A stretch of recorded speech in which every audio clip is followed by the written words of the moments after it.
Hello everyone welcome back to my channel ทอง Essay YouTube สบายดีมุเพื่อนยินดีต้อนรับกลับมาสู่2ทอง Essay YouTube 2มาแบ่งความรู้การศึกษาบริพบกันโดนเนาะสำหรับการออกเสียงของประโยคหรือคำศัพท์ต่างๆที่2ของคอยเนาะมื้อนี้เราจะมาแบ่งhow long it take เนาะใช้เวลาโดนปานใดนี่คือโครงสร้างจะมี how long does how long did how long willบวกกับ it take to แล้วก็จะใส่ประโยคที่เราต้องการอยากถามทางเราไปทางใดเนาะโอเคเราก่อนมาเบิ่งตัวอย่างกันเนาะก่อนจะเข้าอันนี้คือ Q คือ question แล้วก็ A คือ answer เนาะตัวอย่างที่1คำถาม how long does it take to drive to Longta from here ขับรถจากนี่ไปถึงลวงน้ำทาโดนปานใดคำตอบที่1 it takes about 5 hours มันใช้เวลาประมาณ5ชั่วโมงit takes about 5 hours มันใช้เวลาประมาณ5ชั่วโมงอันนี้คือการทำทางเนาะทั้งหมดและคำถามที่2 how long did นี่คือใส่ did how long did it take to get here จากนี้ไปมันจะใช้เวลาโดนปานใดจึงจะฮอดเป้าหมายของเฮาเนาะเมื่อเฮาจะถามกับ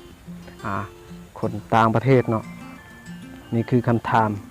เฮามาเบิ่งคำตอบ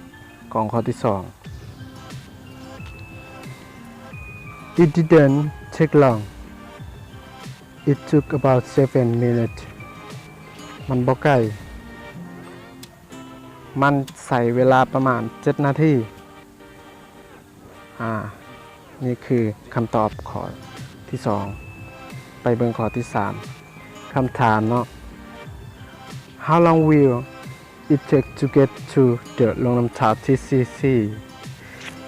ใช้เวลาโดนปานใดในการไปลงทา TTC TTC นี่จะเป็นอักษรย่อของวิทยาลัยครูเนาะลงทาและไปคำตอบ It will take at least an hour ใช้เวลาอย่างน้อย1ชั่วโมงมันจะใช้เวลาอย่างน้อย1ชั่วโมงเนาะและข้อที่4 How long does it take to get to the airport from here โดนปานใดจากนี่ไปสนามบิน